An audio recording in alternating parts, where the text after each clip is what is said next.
Dentre todos os países da Cortina de Ferro, aquele que talvez mais tenha se empenhado em obter um controle absoluto sobre os seus cidadãos tenha sido a Alemanha Oriental. Em 1985, Erich Honecker, ele, então, o todo-poderoso chefe do Partido Socialista Unificado da Alemanha Oriental, ele ordena que todos os 17 milhões de habitantes da Alemanha Oriental teriam que ser espionados, tendo as suas vidas esmiuçadas e catalogadas. Erich Milka, então chefe da Stasi, o terrível serviço de informação da Alemanha Oriental, ele se lança com empenho nessa tarefa, a ponto de chegar no final da década de 80 com os impressionantes 200 quilômetros de estante contendo papéis nos quais estão contidos as informações sobre a vida dessas pessoas. 200 quilômetros de espaço em estantes. O Milka, ele usava o computador, mas ele não confiava muito nos computadores. Ele gostava de papel. Então, ele colocou tudo além do computador, colocou também essas informações nos papéis. A cada 1,6 km existia 17 milhões de folhas de papel pesando 50 toneladas. A Stasi era uma das maiores empregadoras do país. Ela pagava o indivíduo para espionar aquelas pessoas que lhe eram próximas, que tinham contato com elas. Para se ter uma ideia, na Alemanha nazista, a Gestapo tinha um informante a cada 2.000 habitantes, enquanto que na Alemanha Oriental era um informante a cada 63 alemães orientais. Com isso, uma piada politicamente incorreta que uma pessoa contasse, se a pessoa ia na igreja, se a pessoa utilizava um símbolo religioso como uma cruz, se o indivíduo assistia os programas de TV da Alemanha Ocidental, todas essas informações eram colhidas pela Stasi e futuramente utilizadas contra o sujeito. Então, os serviços de inteligência, eles atuavam nos interstícios, né? Nos capilares da sociedade, deturpando, corrompendo, esgarçando, né, as relações humanas e, com isso, muitas vezes, destruindo essas relações.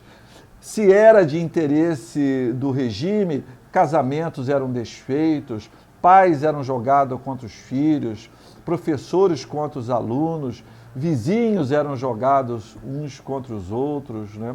Indivíduos que começavam a cometer atos considerados antissociais, atos não politicamente corretos, esses indivíduos tinham as suas reputações arruinadas, graças a essas informações colhidas pela Stasi, né?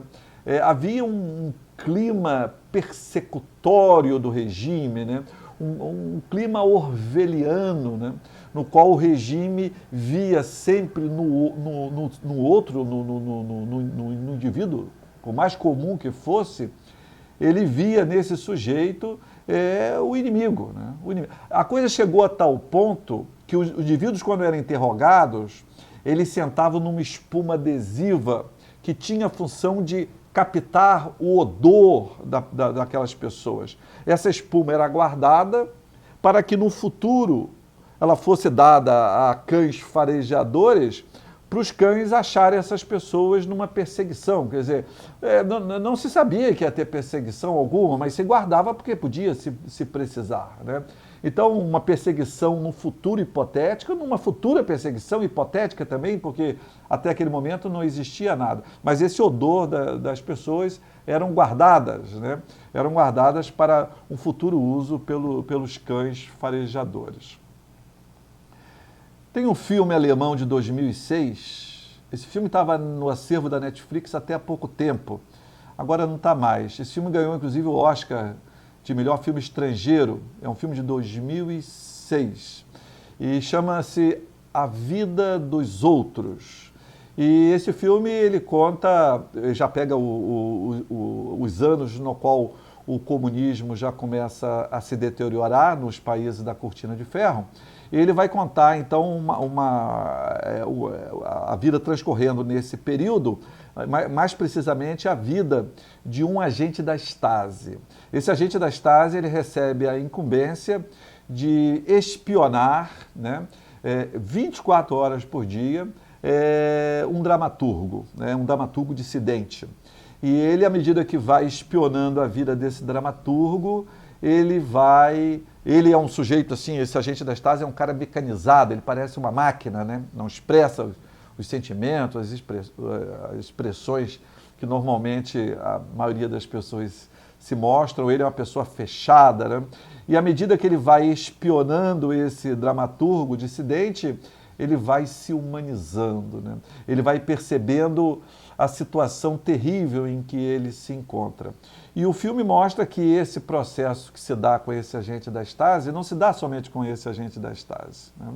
Ele se dá também com outras pessoas, com um grande número de pessoas, com a maior parte dos habitantes da Alemanha Oriental. Esse processo também está ocorrendo. Então, vai se vendo o surgimento, o renascimento, né? O renascimento da amizade, o renascimento da solidariedade, o renascimento da esperança. E será a esperança, a amizade, a fraternidade que irão derrotar o escudo e a espada dos regimes comunistas, que são os órgãos de informação, né? Então, lentamente, o povo que até então era mantido num sistema na qual se expunha uma grande fragilidade das pessoas, né?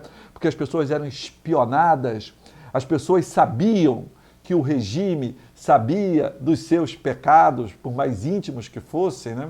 Ninguém tinha segredo, né? Não havia segredo porque os órgãos de informação detinham todas as informações, porque as pessoas informavam aos órgãos de informação sobre, não só sobre os seus familiares, vizinhos, amigos, informavam sobre todos, né? Então, isso criava uma situação de insegurança, uma situação de fraqueza, no qual as pessoas não se sentiam fortalecidas para enfrentar o regime tão opressor, né? Mas quando esse sistema de informação passa a perder o respeito, né? Esse sistema de informação que sempre foi o escudo e a espada desses regimes totalitários, então o regime começa finalmente a cair e o Muro de Berlim vem a cair, então, em 1989, caracterizando, então, o fim do comunismo no leste europeu e também o fim da antiga União Soviética.